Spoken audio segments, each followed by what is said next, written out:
Saludos, yo soy Carlos Diegues y tal como anunciamos en contacto con Caracas, Venezuela, tenemos a Wilmer de Pablos en línea, en directo desde la capital de la República Bolivariana.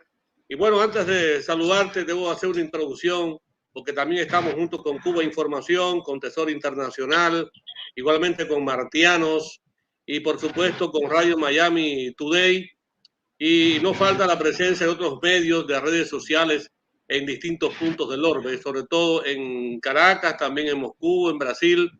Y estoy al habla con un abogado, un especialista en distintas áreas del derecho internacional, es ex diplomático de la Revolución Bolivariana, fue embajador en Eslovenia, es analista internacional de la geopolítica en el nuevo orden multipolar y es un comunicador político sin duda. Por eso es que hoy lo tenemos aquí con nosotros en Radio Miami Today desde la Florida, justamente en la ciudad de Miami, donde se cocinan inexplicablemente planes absurdos contra lo que pudiéramos llamar las nuevas democracias, que no las conocen, no las quieren entender, las democracias del siglo XXI. Y sobre eso, así se llama este programa. Democracias nuevas, ¿no? En Caracas, en Moscú, en La Habana, con Wilmer de Pablo, a propósito de la visita recién concluida del canciller ruso a La Habana, a Caracas y Brasilia. Bienvenido con estas presentaciones. Te escucho. ¿Cómo estás, hermano? Primero que nada, pues Carlos Diegues, una vez más, darte las gracias por la invitación. Por cierto, estábamos hablando de ti en estos días porque se están celebrando los 14 años de la consentida del comandante Hugo Chávez, la Radio del Sur, y todos te recuerdan porque tú fuiste un artífice, un protagonista o un creador de este medio del mundo, del nuevo mundo global, ¿no? Del nuevo sur global. La Radio del Sur hace un trabajo extraordinario en Venezuela y por supuesto todos recuerdan tu participación en aquellos momentos importantísimos en el que Chávez tuvo la visión de crear estructuras comunicacionales para hacerle contrapeso al monopolio de la desinformación occidental. Así que bueno, muchísimas gracias a Radio Miami Today y a todo el equipo que te acompaña. Bueno, un día vamos a hablar de esos temas que acabas de introducir, porque hay muchas cosas que hablar de aquella etapa y parece que fue ayer y hoy necesita mucho de ese ayer también. Y esto es lo que estamos tratando de hacer, tú y yo. Acaba de concluir esta visita del canciller ruso que lleva nada menos que 20 años en el cargo del 2004. Es una gente que conoce muy bien la vida política, ideológica del planeta y sobre todo de América Latina y muy especialmente de Cuba, de Venezuela y Brasil, y acaba de irse, pero de ir cargado con proyectos, sueños que ya se vienen cocinando desde hace tiempo. Es la segunda visita muy rápido que hace en los últimos tiempos el canciller ruso por estos lares.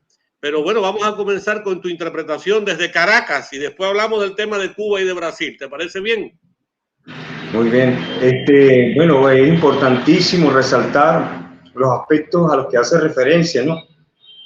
Efectivamente, en Cuba se mencionaba los 20 años de ejercicio de la diplomacia de un canciller de la talla de Sergei Lavrov, ¿no? Este hombre que ha acompañado todos estos periodos del presidente Vladimir Putin y que ha hecho un trabajo extraordinario desde las relaciones internacionales y de la diplomacia en el buen y mejor sentido que nosotros conocemos. Además de expresar en tu amada isla, nuestra amada también isla de Cuba, una expresión extraordinaria cuando cataloga a Cuba como el mejor amigo de la región. Esto es extraordinario y lo entendemos y comprendemos porque son años de historia, de lucha conjunta, caminando juntos, que le dan y llevan a una denominación tan orgullosa, tan relevante, al catalogar la relación cubo-rusas como unas relaciones o las mejores relaciones de amistad de la región. Y efectivamente... Bueno, hablas de la historia y quería precisar, porque estamos comenzando el programa, que la matriz de esta transmisión es el gran canal Pensar la Historia, que dirige Eliades Acosta, y que el cartero Fogón también está en línea haciendo ahora de webmaster de esta transmisión. Y es que la historia es indispensable, así que ya sabes, pensar la historia, Radio Miami Today, Martiano, Cuba Información y las redes de trabajo que tienes por allá por Venezuela, incluyendo la Radio del Sur, a quien saludamos con mucho cariño, a Nieves, que es nuestra directora. Así que dicho esto, continuamos con esta introducción a propósito de la importancia capital estratégica que tiene la visita del canciller ruso a Caracas, a La Habana y Brasil. Adelante, Wilmer de Pablo.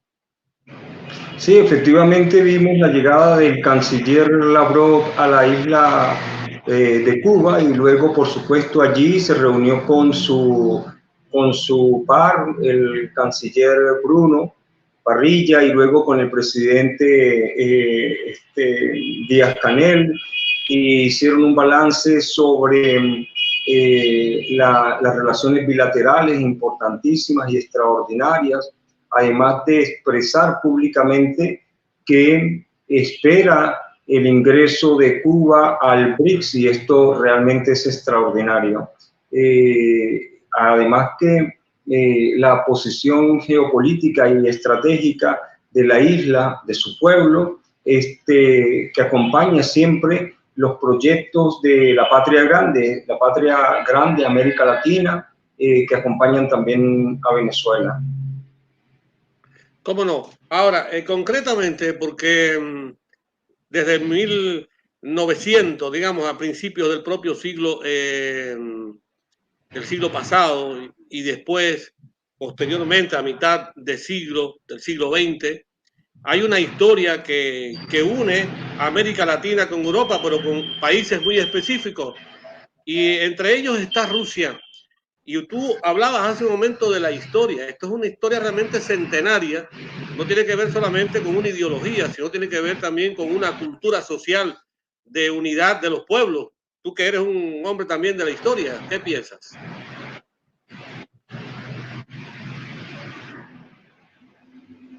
Estamos hablando en directo con Wilmer de Pablo desde Caracas, Venezuela, en esta transmisión que hace pensar la historia Radio Miami Today y Cuba Información y Martianos. Te hablaba que hay una relación centenaria entre Rusia y América Latina y muy especialmente con la propia Cuba y con Venezuela.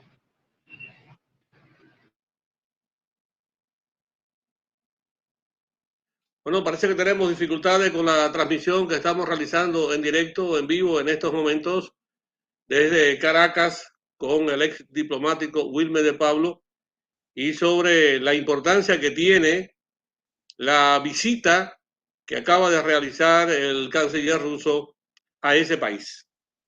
Así que vamos a estar esperando de un momento a otro que se restablezca la comunicación. De todas maneras, voy a aprovechar mientras hacemos el segundo momento de la transmisión para destacar que como nunca se mueve la geopolítica en América Latina y donde el centro está justamente en el Caribe con la isla Cuba. Cuba que lleva 64 años inexplicablemente con un absurdo bloqueo desde Estados Unidos, y que Cuba, por supuesto, tiene que utilizar todo un grupo de vías para ir rompiendo los bloqueos, pero que las relaciones están fortaleciéndose cada día, y son las democracias fuertes, las democracias blandas, las democracias del siglo XXI las que nos pueden llevar al éxito. Y te estaba hablando justamente porque estamos al habla con Wilmer de Pablo desde Caracas sobre este tema, a propósito del intercambio que estamos desarrollando en directo y en vivo. Es una transmisión en vivo y existen estas dificultades, ¿no? Quería saber justamente si me estás copiando ahora, Wilmer. ¿Aló? Wilmer, ¿me escuchas? Wilmer de Pablo en directo desde Caracas. Y el tema del bloqueo es lo que yo estaba hablando. Ya es un tema que data de más de medio siglo.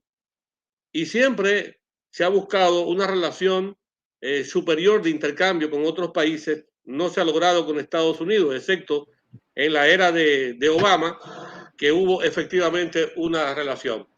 El tema de las relaciones entre Rusia y Caracas y La Habana tienen una alta data. Sobre eso estaba yo preguntándote, que no solamente es en esta parte de este siglo, sino desde hace mucho tiempo.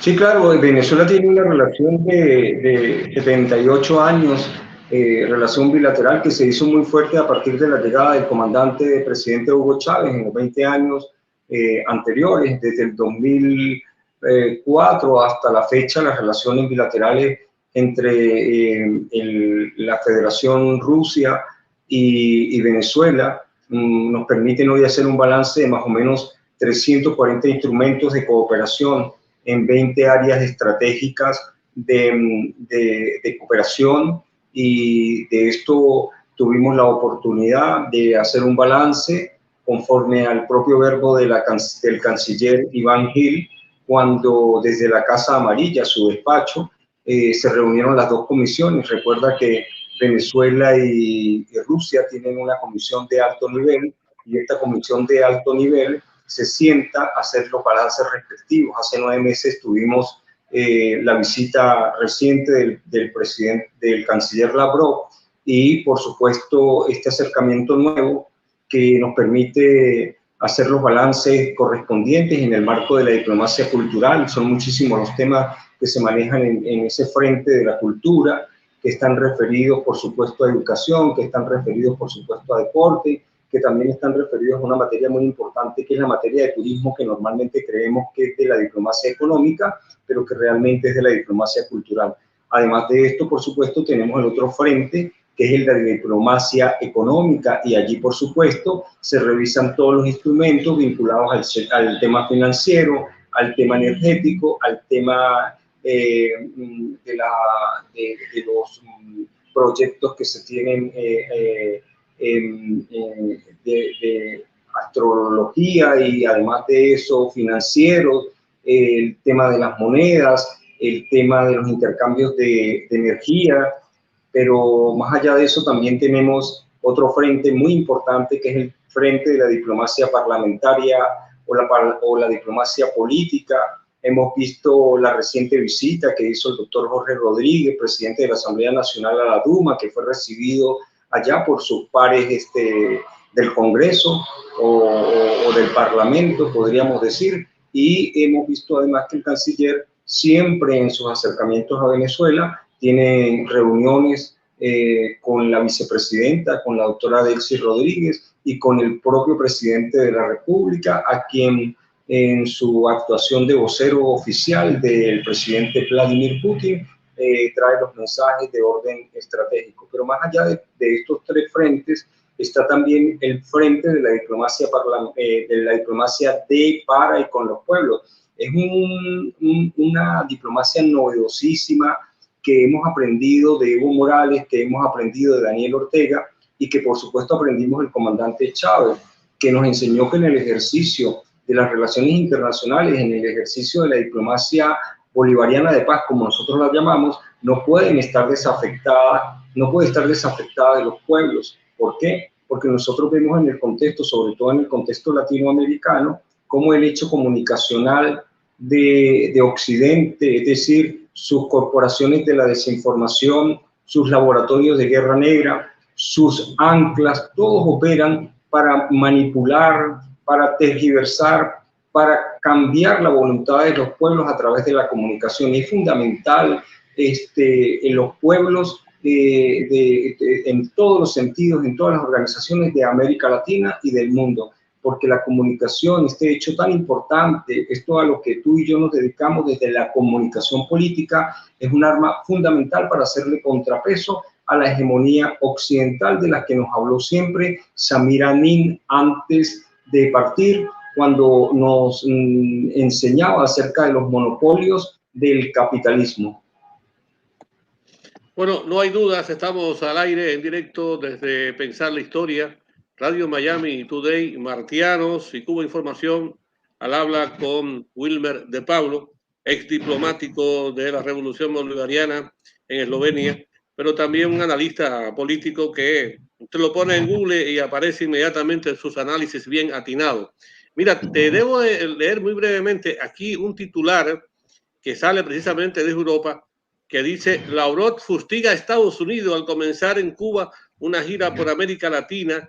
Habla de que el canciller de Rusia fustigó desde La Habana la hegemonía y el dominio que Estados Unidos y otras naciones de Occidente tratan de imponer en el orden internacional. ¿No te parece que históricamente, en los últimos 100 años, posiblemente más, sin duda, Estados Unidos no ha sabido lidiar con América Latina?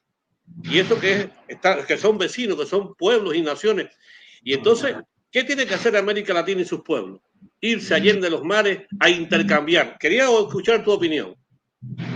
Sí, lo primero que hay que leer con mucho detenimiento el relato, la terminología que se utiliza cuando hablan de fustigar, porque las relaciones internacionales de Estados Unidos siempre son agresivas, violatorias de los principios del propio derecho internacional público, de la propia Carta de las Naciones Unidas, y por eso su terminología y su lenguaje no es el lenguaje diplomático, porque están muy desprestigiados a nivel internacional. De hecho, el propio presidente Xi Jinping, el propio presidente Vladimir Putin han hablado de la poca seriedad, de la poca lealtad en las relaciones que se mantiene con el hegemón norteamericano, porque una vez que se reúnen, que hablan, que conversan de cualquier tema del orden internacional, solo basta dar la espalda para de inmediato evidenciar el doble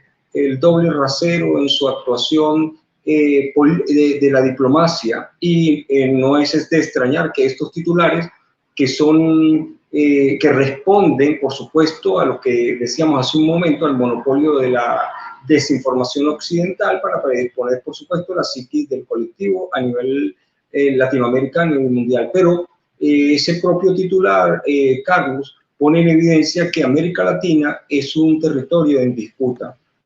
No es poca cosa que sea el propio canciller Lavrov el que hace una gira en este momento por Latinoamérica, visitando a Cuba, luego a Venezuela, y hoy se encuentra en Río en el marco de la reunión de cancilleres del G20 en Brasil, y por el otro lado se despliega de Estados Unidos el secretario Blinken, del Reino Unido, por supuesto, él es el primer ministro hacia otros países en América del Sur. ¿Por qué?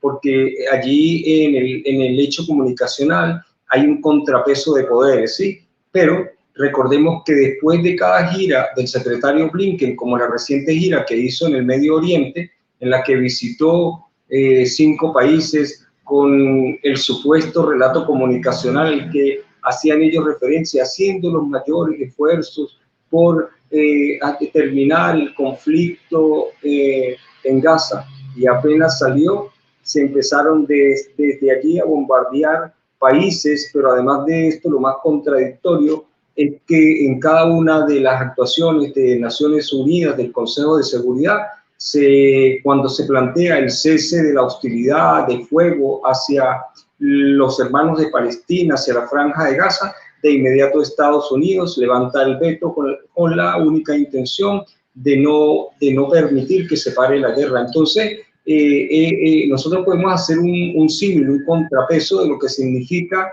o una comparación de lo que significa el recorrido de un secretario o canciller de Estados Unidos en comparación con la visita de un canciller como el ruso, como Sergei Lavrov, que viene simplemente a impulsar las buenas relaciones bilaterales de los países, a permitirle además a nuestros gobiernos y a invitarlos además a formar parte del nuevo bloque del BRICS, que es tan importante en el nuevo orden multipolar y pluricéntrico. Bueno, efectivamente, vamos a analizar otro titular, que dice la CNN, y te lo voy a poner aquí en los comentarios. Dice: Maduro y el canciller de Rusia se reúnen y hablan de cooperación estratégica entre Venezuela y el Kremlin. Ese es el titular de la CNN. ¿Qué opinas, periodista, escritor?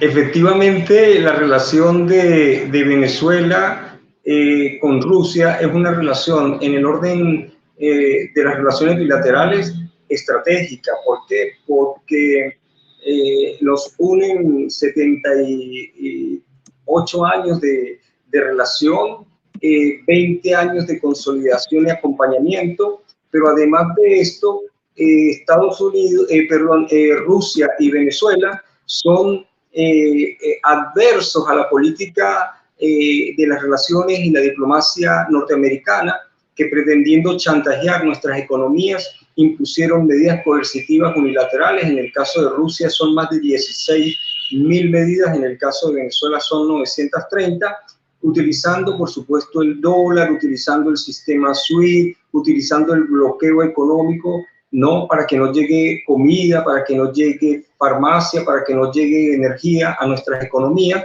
y lejos de lograr sus objetivos, lo que han hecho es impulsar nuestras trimestres de crecimiento en lo económico. Y si tú miras con atención el crecimiento de Rusia, además del crecimiento actual, se proyecta para este año en un 5.2%. Pero es que si además nosotros miramos el comportamiento o las variables económicas del G7, que la constituyen todos estos países llamados desarrollados e industrializados, visualizamos que sus indicadores sociales y económicos van en descenso, mientras que los indicadores sociales y económicos de una economía como la rusa y una economía como la venezolana van en ascenso. ¿Por qué? Porque esa inefable estrategia violatoria de derechos humanos le ha salido muy mal a Estados Unidos. Bueno, las conversaciones fueron muy interesantes, significativas, tanto en La Habana como en Caracas, en Brasilia. Aquí una emisora de radio, no quiero mencionar su nombre, no quiero promover su nombre, no vale la pena. Se refirió en estos términos a algo que te voy a poner aquí. Dice, nuestra cooperación militar con Cuba se está desarrollando con éxito, según los acuerdos entre ambas partes, y tengo entendido que las formas de esta cooperación militar satisfacen tanto a la parte, o sea, rusa, en fin. Esto lo dijo el canciller ruso en el 2023 en la otra visita, y lo sacaron como titulares ayer diciendo que habían hablado de la cuestión militar. Todo parece indicar que ni siquiera se tocó ese tema, pero les molesta tanto la visita que está haciendo, digamos, la diplomacia rusa por América Latina, que tienen que centrarse en titulares que no están directamente, puede ser y de hecho son importantes, pero lo importante hoy son las relaciones económicas, diplomáticas, el turismo, las investigaciones científicas, pero entonces vienen por este lado para crear el problema. ¿Qué te parece? Cuba y Venezuela tienen el derecho soberano a crear y tener material militar defensivo. Eso es un derecho que le corresponde a todos los estados y a todos los pueblos. Y Venezuela desde hace rato, en el marco de su cooperación militar con Rusia, se preparó defensivamente a los efectos de cualquier amenaza o ataque, porque es nuestro legítimo derecho, es el legítimo derecho que tienen los estados y los pueblos, sobre todo cuando nosotros recordamos recientemente la visita y el recorrido de la generala del Comando Sur, recorriendo todos nuestros países y haciendo referencia a que Rusia y China eran adversos a sus enemigos en la región, y haciendo referencia a las riquezas naturales que tenemos, petróleo, gas, oro, litio, oxígeno, agua, como si fueran de ellos, haciendo como una especie de inventario. Pues por supuesto la ingenuidad política se paga con la muerte, y mal podríamos nosotros no analizar y además no tener las herramientas que nos permitan defendernos frente a una aventura del imperio norteamericano. Y por supuesto para eso están los aliados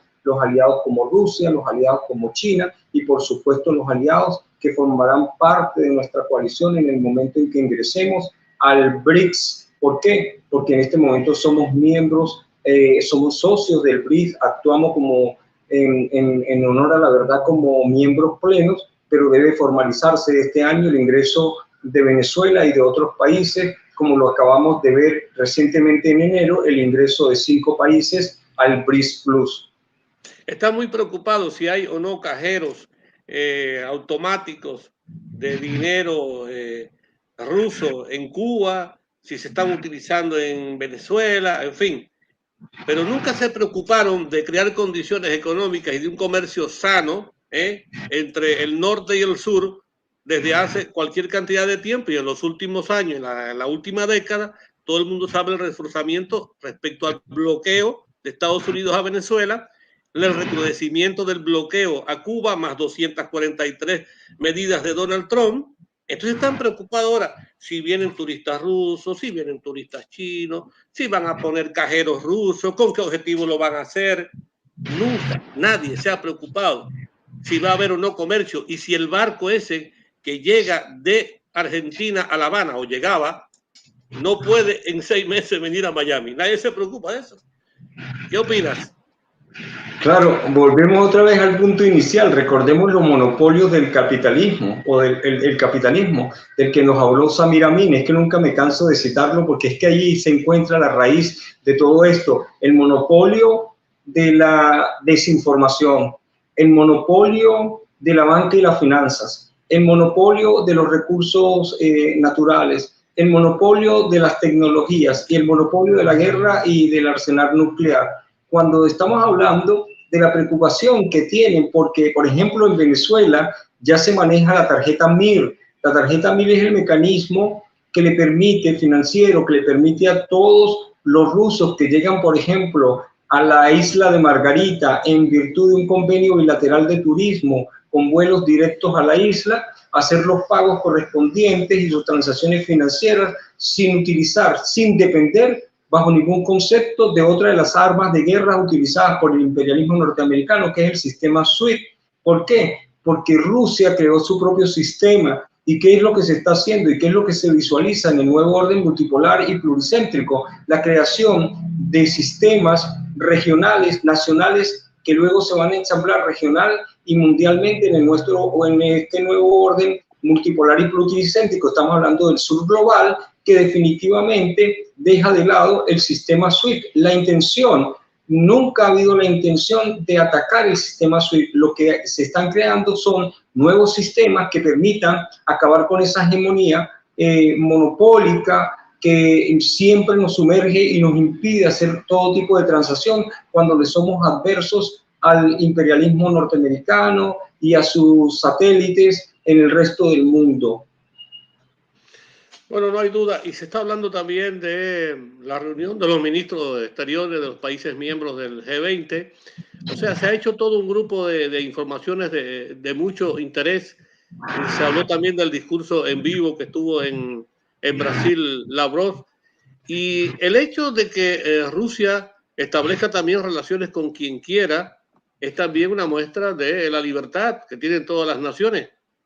Por lo que no sé hasta dónde llega la libertad entonces de imponer bloqueos a otras naciones cuando el comercio es una línea humana.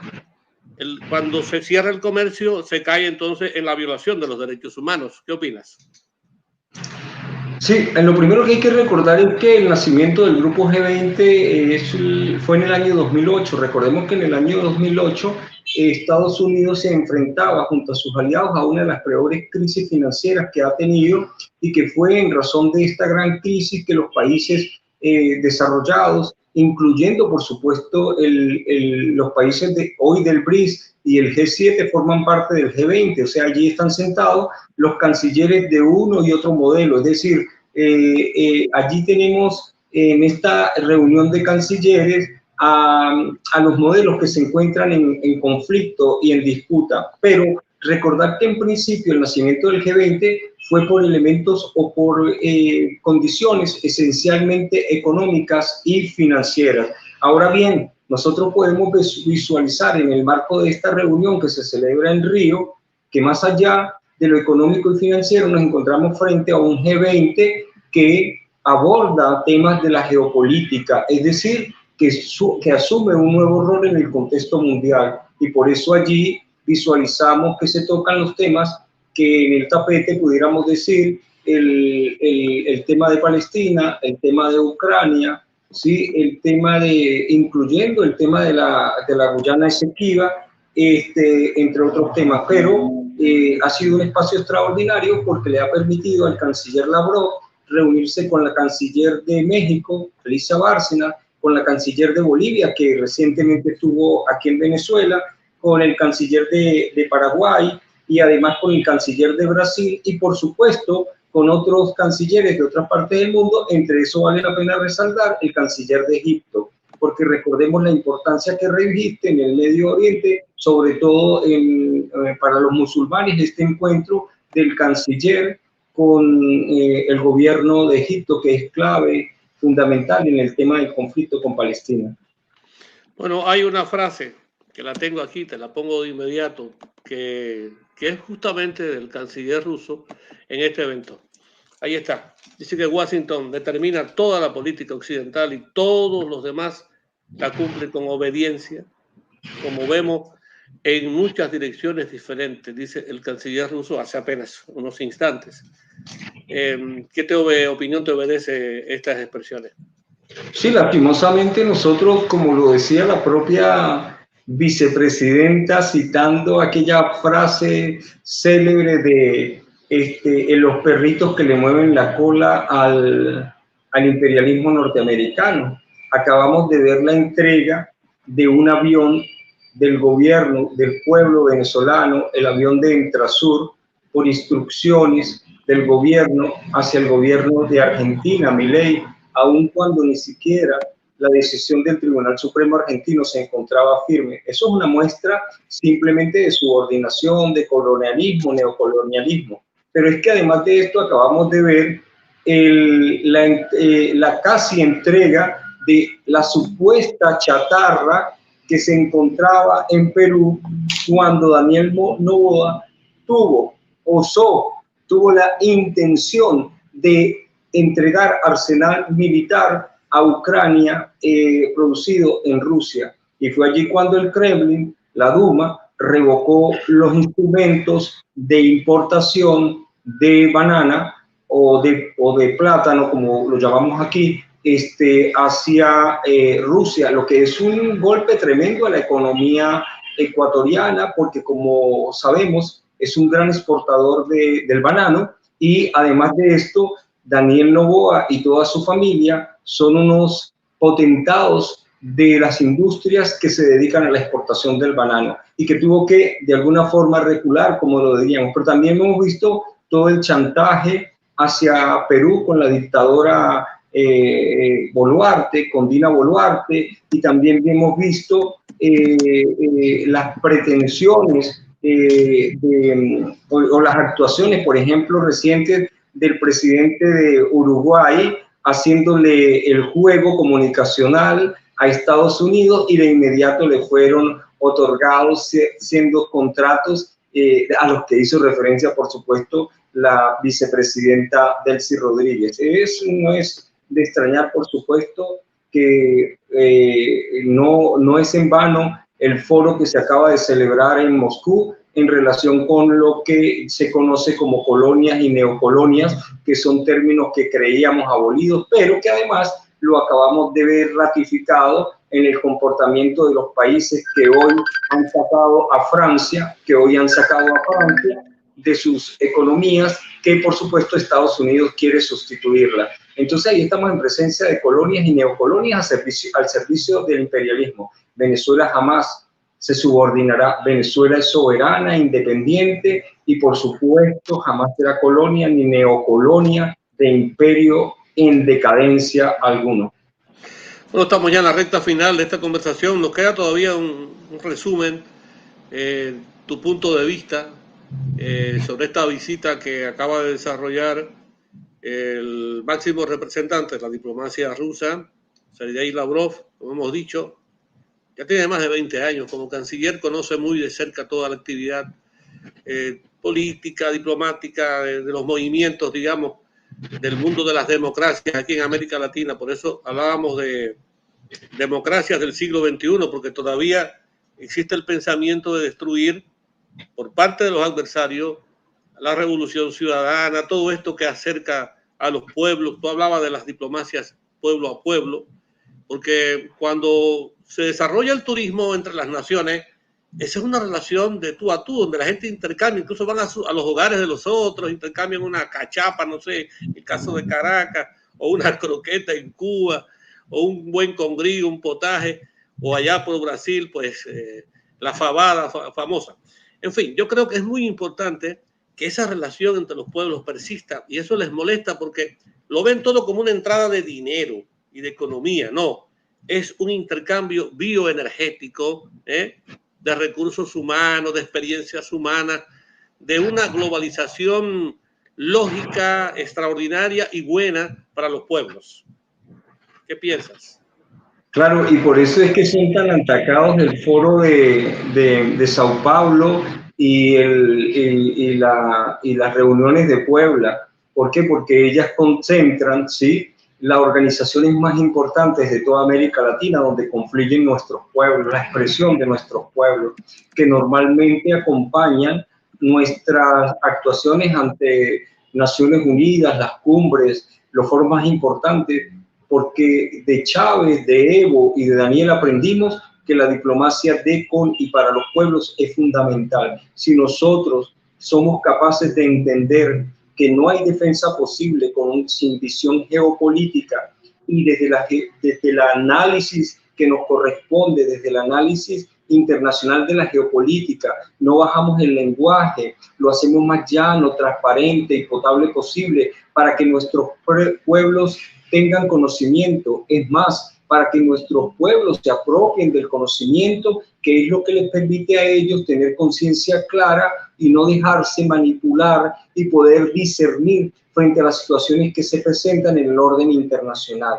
No hay defensa posible sin visión geopolítica, y por eso nuestro trabajo de actores como actores del análisis internacional de la geopolítica tiene que estar vinculado también a nuestro rol como comunicadores políticos. En mi caso en particular, que he tenido el privilegio y el honor de representar a la Revolución Bolivariana en Europa como jefe de una misión, y en el propio entendido de que esas competencias que no son propias, por ejemplo, a mí como abogado, entender que uno tiene que hacer el mayor esfuerzo posible para que ese derecho que nos enseñaron en las escuelas, que son escuelas, por cierto, de la derecha, pero que nos forman, pero en el entendido de cuando ya tienes discernimiento y criterio, tú tienes que darle las herramientas comunicacionales para la interpretación, para que casos como, por ejemplo, la disputa con Guyana no sean las mentes de nuestros pueblos del Caribe, de Centroamérica y de Sudamérica manipuladas, porque en el caso, por ejemplo, de la disputa con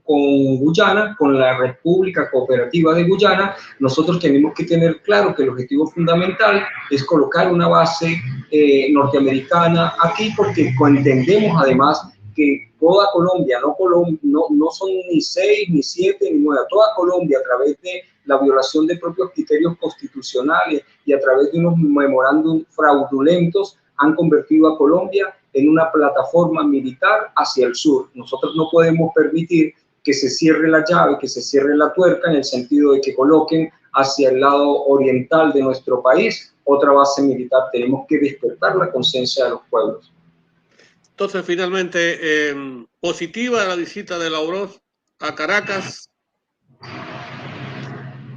Sumamente positiva, y además nos llena de emoción saber que Venezuela pronto formará parte de este mecanismo tan importante que se conoce como el BRICS, ahora el BRICS Plus, porque Venezuela contribuirá en sus indicadores, ¿no?, que ya hoy superan al G7, porque el mundo entero lo sabe. Nosotros tenemos que decirlo con humildad, pero también con asertividad, que la lucha en el mundo es por energía y el petróleo no ha sido desplazado. Venezuela tiene la mayor reserva de petróleo, para muchos certificada por 300 años, pero para los mayores expertos dicen que la reserva supera los 500 años, estamos hablando de 5 siglos, y además de eso acaba de ser certificada la mayor reserva de oro. Y el tema de las monedas que se manejarán en este nuevo mundo multipolar pluricéntrico tendrán que ser respaldadas por oro, porque el dólar, como ya lo hemos visto, se encuentra en su muerte real. Ya muchísimas economías en el mundo se han desprendido del dólar. Por supuesto, eso va a tener un impacto directo contra el euro, y nacerán las nuevas monedas, nacerán los nuevos sistemas, nacerán los nuevos bancos. De hecho, nació ya el nuevo banco del BRICS que funciona en Shanghai, que lo dirige la expresidenta Dilma Rousseff, y por supuesto China se convirtió en el primer actor financiero en el mundo, está financiando los más grandes proyectos, ya superan los 50.000 millones de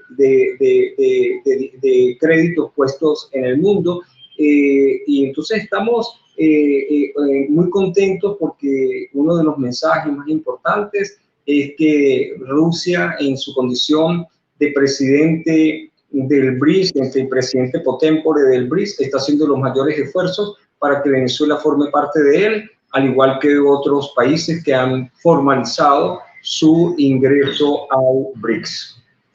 Bueno, te doy las gracias. Un abrazo grande a ti, Wilmer de Pablo, diplomático bolivariano, que además como analista político, como abogado y periodista en los últimos tiempos, tus aportes son muy importantes para entender mejor la geopolítica no solamente del sur, sino de muchas partes del mundo, para llegar a acuerdos. Yo creo que los esfuerzos definitivamente tienen que estar dedicados a la paz, a los derechos humanos. ¿Te imaginas toda esa cantidad de dinero que se ha enviado en los últimos 2 años de Estados Unidos para alimentar una absurda guerra que nunca debió suceder, o para alimentar un conflicto que data también de más de 70 años en la franja de Gaza, cuando son hombres, mujeres y niños, donde la soberbia ha motivado todo esto? Porque si se utilizara el dinero, incluso el Producto Interno Bruto de un país como Haití está en un solo portaavión de los que hoy se dedican a estar cuidando las costas de otras naciones, cuando debieran andar cargados esos portaaviones de cultura, de amor, de recursos para mejorar y resolver los problemas de salud, para enfrentar las pandemias, etcétera. Y entonces, ¿cómo es posible que escuchemos en las últimas horas a lo antidiplomático, el presidente de Estados Unidos ofenda a otro presidente con palabras realmente que no están dentro, no de la diplomacia, sino de la educación formal que nuestros padres y nuestros hijos, incluso que la sociedad norteamericana ha infundado, porque la sociedad norteamericana es una sociedad culta, educada, y entonces tú no puedes responder de esa manera. Ya hubo respuesta. Permíteme, por favor, este inciso. En relación al primer punto, efectivamente es vergonzoso ver cómo el Congreso de Estados Unidos acaba de aprobar recientemente recursos para el conflicto en Ucrania, para Palestina, incluyendo para el conflicto en Taiwán. ¿Por qué? Porque se evidencia, está allí, lo sabemos, lo sabe la comunidad internacional entera. Estados Unidos en este momento enfrenta uno de los problemas económicos y financieros más grandes, y por supuesto la salida siempre de la crisis del 29 y del 2008 no han sido más que la guerra. Pero además de eso, me llama poderosamente la atención este último comentario al que hace referencia sobre la expresión soez del presidente Biden, llamando a Vladimir ese hijo de Putin, para no decir la otra palabra, ¿no?, públicamente, y decir que es un loco. Cuando el mundo entero sabe que Biden es un hombre con debilidades mentales, que está afectado mentalmente, ¿verdad? Y que además ese no es ni el lenguaje ni la expresión de un primer mandatario, mucho menos en el marco de la diplomacia. Pero es que allí hay algo muy importante. Lo decíamos hace unos días en un análisis que hacíamos para Latinoamérica, que es que evidentemente Rusia hace rato ganó el conflicto en Ucrania, y lo que se encuentra es en un momento de desgaste, ¿sí?, a los fines de desnazificar la región. Pero es que además de eso acabamos de oír a Donald Trump diciendo que Rusia es tan mala que, entre otros, fue capaz de destruir Alemania, la Alemania de Hitler, acabando con todo el relato hollywoodense de que ellos fueron los ganadores de la guerra en Alemania. Y por supuesto, estos dos elementos muestran la desesperación del gobierno norteamericano y de los dos actores que se lanzan a las próximas presidenciales. Cuando tú iniciaste el programa, hiciste referencia a que nos encontrábamos en un momento de la democracia o de las democracias. Mira, Carlos, esa expresión que utilizaste al principio es tan importante, que si efectivamente hay un momento de la historia en la que los pueblos van a manifestar su voluntad y su querer por las democracias es exactamente esto, porque el 60% de la población mundial tiene elecciones este año. Son más de 70 elecciones las que se van a celebrar en el 2024. Rusia celebra elecciones, Estados Unidos celebra elecciones y Venezuela, pese a todo el sabotaje que se ha hecho frente a toda la mediática internacional, conforme a la Constitución, está obligada a celebrar elecciones. Así que bueno, darte las gracias una vez más por el espacio desde la radio de Miami Today.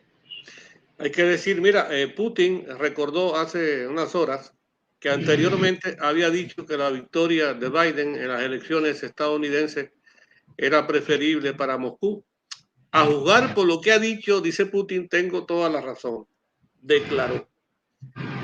Así terminamos, ¿no? Un abrazo, nos encontramos pronto en algún momento, una vez más con nuestro querido compañero, hermano, además, un hombre que está bien claro, con sus análisis bien puestos sobre los pies sobre la tierra, pero mirando el presente y futuro que es necesario porque un mundo mejor es posible. Y desde el sur también hay brújulas que nos orientan, y también desde la vieja Europa o pegado a Asia hay hombres y mujeres que pueden hermanarse con América Latina, y podemos hermanarnos todos y obviar las guerras y asumir la paz, pero parece que le tenemos miedo a la paz, le tenemos temor a esa diversidad de democracias que son necesarias, porque nadie puede vestirse ahora, decir que la democracia mía es la mejor y que aquella la otra es superior. No, si nos sentamos todos a la mesa a conversar con el sentido común que tenemos los seres humanos, vamos a hacer crecer más este mundo. Así que muchas gracias, Wilmer de Pablo. Estaré contigo en algún momento. Ojalá que podamos hablar de la Radio del Sur y de los tiempos aquellos en su momento, y de lo que significa Telesur y lo que significan otras emisoras, porque la gente piensa que la radio solamente está de un solo lado. La radio no solamente informa, educa, orienta, transmite salud, cuántas cosas. Bueno, un abrazo, Wilmer, ha sido un placer. Yo soy Carlos Diegues, desde Radio Miami Today, Pensar la Historia, Cuba, Información y Martianos, desde la ciudad de Miami, en la Florida, Estados Unidos.